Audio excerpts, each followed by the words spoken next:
Nabi Muhammad bukan Nabi yang biasa. Nabi Muhammad adalah Nabi yang penolong kita nanti di hari kiamat. Seandainya kita masuk neraka Jahannam, masih ada harapan kita dapat syafaat Nabi Muhammad SAW.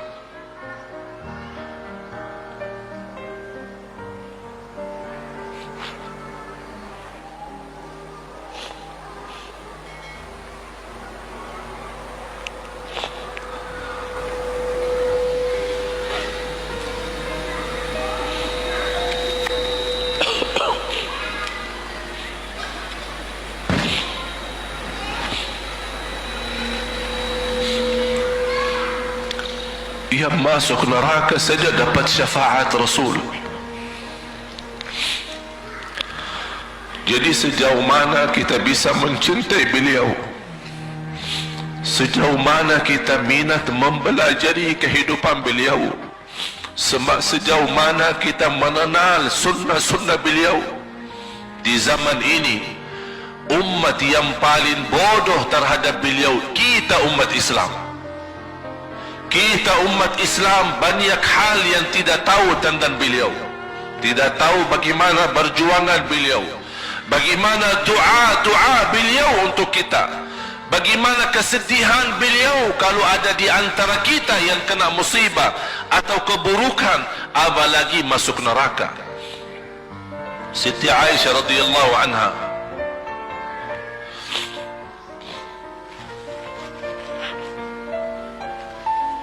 Siti Aisyah radhiyallahu anha pernah minta sama Rasul doa. Ya Rasulullah, tolong doakan saya. Rasul mendoakan, Allahumma ighfir li Aisyah ma taqaddama min dhanbiha wa ma ta'akhkhar, ma qaddamat wa ma akharat, wa ma asarrat wa ma a'lanat. Ya Allah, ampunilah dosa-dosa istriku Aisyah, dosa yang lama, dosa yang baru, dosa yang terang-terangan maupun dosa yang tersembunyi. Siti Aisyah menaminkan doa Nabi Muhammad dan menangis dan bangga dan senang. Saking senangnya, saking bahagianya, dia tertawa sampai Rasul melihat Siti Aisyah. Senang wahai Aisyah, apakah kamu senang dengan doaku? Kata Siti Aisyah, bagaimanakah aku tidak senang? Aku justru merasa bahagia dengan doamu untukku ya Rasulullah. Apa kata Rasul? Ketahuilah wahai Aisyah, ketahuilah doaku yang baru ini untukmu, itulah selalu doaku untuk umatku di setiap salat. Itu doa Nabi kita buat kita. Setiap beliau salat mendoakan kita, ya Allah, ampuni dosa umatku, dosa yang lama, dosa yang baru, dosa yang sembunyi, dosa yang terang-terangan. Setiap salat itu doa Nabi kita, Nabi Muhammad SAW untuk kita semua. Apa yang diminta oleh Rasul? Rasul tidak minta banyak dari kita. Salah satu yang diminta oleh Rasul dan memohon, satu itu berbanyak, itu satu-satunya yang Rasul minta banyak. Selain itu Rasul tidak pernah minta banyak. Satu-satunya Rasul minta banyak. Apa? Salawatlah kepadaku, berbanyaklah salawat kepadaku. Mengapa Rasul minta berbanyaklah salawat kepadaku? Kenapa tidak minta amalan yang lain untuk dibanyakkan salawat atau amalan yang lain? Mengapa hanya salawat? Rasul berpesan berbanyaklah salawat kepadaku, karena Rasul tahu dengan kita berbanyak salawat kita akan dijamin dapat syafaat beliau, dan itulah beliau yang diinginkan. Bukan hanya dapat syafaat, bahkan Rasul sendiri bersabda, aqrabukum minni majlisan yaumal qiyamah, yang paling dekat kepadaku hari kiamat, yang paling banyak salawat kepadaku. Bahkan berita gembira bagi seorang hamba umat Nabi Muhammad SAW, akthiru alayya minas salati yawmal jumu'ati wa laylataha fa inna salatakum tablughuni haitsu kuntum. Ini keistimewaan khusus, kelebihan amalan yang utama, bahkan yang terutama di hari Jumaat dan di malam Jumaat, fokus hanya bersalawat kepada Rasul. Mengapa? Karena Rasul yang berpesan, Rasul yang minta. Rasul berpesan, berbanyaklah salawat kepadaku malam Jumaat dan hari Jumaat. Mengapa ya Rasulullah khusus hari Jumaat dan malam Jumaat? Karena salawat kalian Allah sampaikan kepadaku. Kata guru saya, barang siapa yang ingin Rasul kenal dengan dia, berbanyaklah salawat kepada beliau, karena langsung nama kita akan sampai. Ya Rasulullah, ini salawat bapa dan ibu dari Bandung, kan sampai. Ada riwayat, ada malaikat khusus tugasnya setiap kita bersalawat dibawa kepada Rasulullah sallallahu alaihi wasallam. Allahu akbar.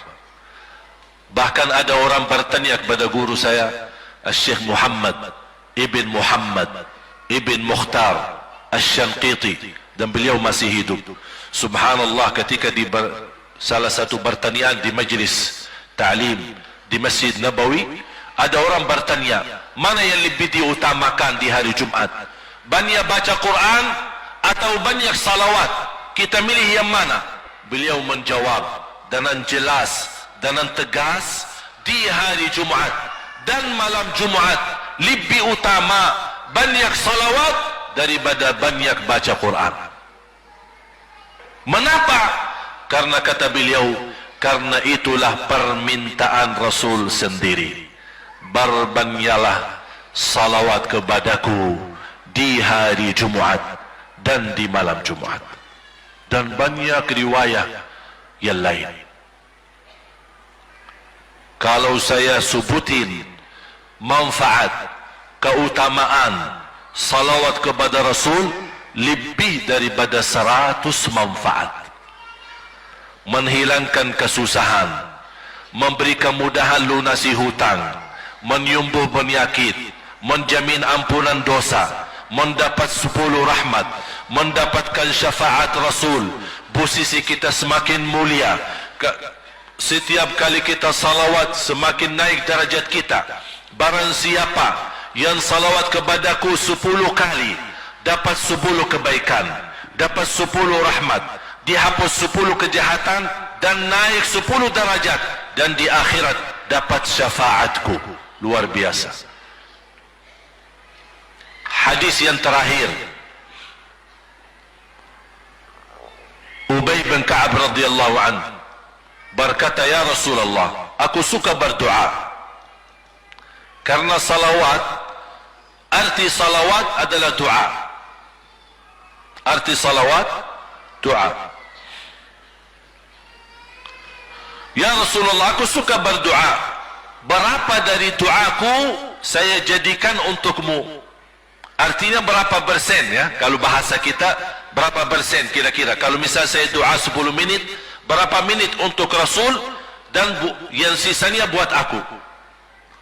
Contoh, aku kalau berdoa, ya Allah ampuni dosaku, ya Allah murahkan rezeki, sembuhkan penyakit, Allahumma salli ala Muhammad wa ala ali Muhammad. Berarti lebih banyak untuk diri kita, baru untuk Rasul. Sahabat itu ya Rasulullah bertanya, ya Rasulullah, berapa bagian dalam doaku saya jadikan untukmu?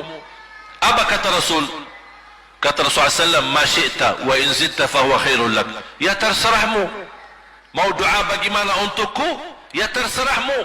Tapi semakin banyak untukku, semakin banyak manfaatnya untukmu. Apa kata sahabat? Ya Rasulullah, saya akan jadikan separuh doaku hanya salawat kepadamu. Artinya kalau saya doa 10 menit, 5 menit salawat dan 5 menit doa untuk diriku sendiri. Apa kata Rasulullah? Terserahmu, wa in zitta fahuwa khairul lak. Kalau kamu berani tambah, itu jauh lebih baik.